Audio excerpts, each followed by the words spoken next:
Masih bersama kami di saat ini, kami juga masih membahas terkait dengan pencegahan dan penanggulangan COVID-19 di Kota Bandung, khususnya Dokter Dini. Tadi kita sempat terhenti nih dok, salah satu upayanya adalah tadi sudah disebutkan beberapa oleh dokter, menjaga imunitas itu ada berjemur juga. Betul. Kemudian juga untuk yang sakit harus menggunakan masker ya dok ya.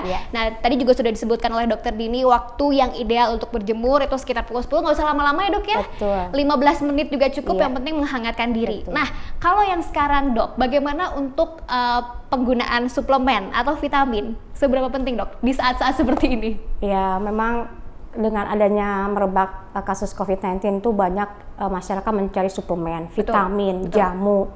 Jadi itu semua bagus dikonsumsi, tapi lihat dulu kondisi dari tubuh kita sendiri. Jadi jangan berlebihan. Jadi kalau memang ada suplemen, kita boleh pakai suplemen, tapi secukupnya. Kadang-kadang, wah supaya lebih kuat nih dosisnya dibesarkan. Jangan, tetap sesuai aturan. Kemudian kalau jamu boleh, tapi lihat juga kondisi dari tubuh kita. Jadi tetap semuanya, mau suplemen, mau apapun, tetap adalah jaga kondisi di badan kita dan sesuai dengan aturan. Jadi jangan berlebih. Karena sesuatu yang berlebih itu tidak baik ya dok. Betul. Ya.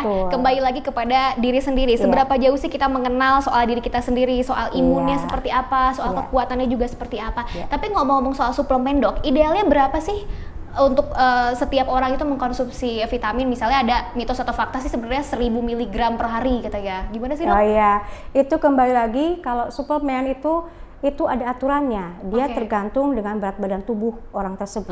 Tidak bisa disamakan untuk semua orang. Tidak bisa ya. Jadi semua disamaratakan harus mengkonsumsi setiap harinya 1000 mg. Tidak ya dok ya? Betul. Bervariasi berarti? Bervariasi. Dan lebih bagus adalah dari buah-buahan, sayur-sayuran yang mudah didapat di sekitar kita. Jadi intinya adalah bukan mengkonsumsi banyak suplemen, bukan tidak boleh ya dok ya, tapi jangan berlebihan, dan yang paling penting adalah menjaga makanan 4 sehat 5 sempurna. Betul ya dok ya. Nah dokter, terkait dengan gerakan social distancing yang saat ini sedang digalakan oleh pemerintah pusat maupun daerah. Nah kenapa sih akhirnya anak sekolah pun jadi ikut menjadi istilahnya bukan korban ya, mereka harus belajar di rumah gitu dokter Dini? Betul. Jadi anak-anak itu memang kalau di sekolah dia kan lebih senang bergerombol, berkerumun. Nah ini adalah suatu kondisi yang rawan untuk terjadinya penularan COVID-19. Jadi diharapkan dengan mereka berada atau stay at home selama di rumah itu lebih baik. Jadi yang diharapkan adalah physical distancing atau social distancing. Jadi jaga jarak itu saja. Jadi dengan menjaga jarak diharapkan bisa memutus mata rantai penyebaran COVID-19. Termasuk juga mungkin pusat perbelanjaan juga ditutup ya dok ya? Iya, sama itu. Jadi kita kalau memang perlu keluar, memang harus ada kebutuhan yang mendesak atau diprioritaskan, atau kita punya list belanja apa. Gitu. Nah itu dia dok. Bagaimana nih kalau misalnya kita harus nih kayak udah nggak bisa banget nih, harus keluar rumah gitu dok. Apa yang harus kita lakukan? Perlindungan seperti apa yang harus kita lakukan? Kalau memang kita terpaksa harus keluar, jangan lupa kita kalau ada bawa hand sanitizer. Jadi kita pada saat kita kemanapun kita selalu membersihkan tangan dengan hand sanitizer. Tapi kalau nggak ada, lebih bagus pakai cuci tangan pakai sabun, itu lebih bagus. Kemudian kalau sakit terpaksa keluar, pakai masker. Nah itu kemudian jaga selalu social distancing atau physical distancing 1-2 meter. Jadi jangan ada gerombolan kita ikut bergerombol. Jadi walaupun kita di kasir pun kita jaga jarak 1-2 meter. Nah ini yang menjadi kekhawatiran mungkin dari pemirsa di rumah juga nih dokter. Akhirnya mereka karena memang kepepet, karena kebutuhan memang sudah habis banget nih dok ya stoknya, akhirnya dia keluar rumah pergi berbelanja, dan yang selalu beberapa kali sempat saya lihat adalah masyarakat menggunakan sarung tangan. Betul. Itu sebenarnya seberapa efektif sih? Memang itu maksudnya apa ya, dari si benda ini sendiri tidak akan tertular gitu dengan menggunakan sarung tangan dok? Itu bisa dikatakan aman gak sih? Sebenarnya cukup, tidak perlu pakai sarung tangan, tapi cukup bawa hand sanitizer atau cuci tangan.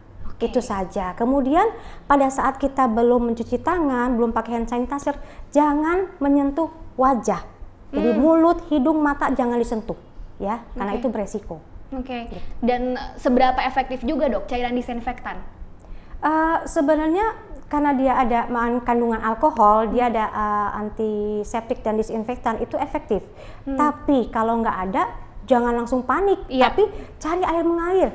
Punya sabun, pakai sabun, itu lebih bagus. Oke, intinya adalah air mengalir dan sabun. Betul. Dan pada saat kita keluar rumah, pas sampai rumah cepet ganti baju, terus kemudian cuci tangan semuanya, sebisa mungkin kita mandi, baru kita berkumpul dengan keluarga. Oke, mungkin bisa dijelaskan kembali dok, protokol apa yang harus kita lakukan setelah kita kembali ke rumah dari luar misalnya dok? Ya, pada saat kita dari luar, kita pakai atau bawa hand sanitizer kalau ada. Tapi kalau tidak ada, rajin-rajin cuci tangan pakai pakai sabun. Kemudian yang sakit kalau kepaksa keluar harus pakai masker dan gunakan etika batuk, pakai siku. Kalau pakai tisu jangan dibuang sembarangan. Kemudian pada saat kita selesai dari luar, dari kantor terus kita kembali ke rumah, jangan langsung berkumpul sama keluarga, ganti baju, cuci tangan, kemudian semuanya kita bersihkan, sebisa mungkin mandi, kita mandi, baru kita bisa berkumpul sama keluarga. Oke, jadi ketika sampai di rumah jangan langsung bercengkrama dulu, mungkin sepatu simpen di luar dulu kali ya dok ya, kemudian juga langsung ganti baju, ganti pakaian, cuci tangan mungkin yang paling penting ya, cuci tangan, cuci kaki, PHBS, kemudian mandi, sebisa mungkin mandi.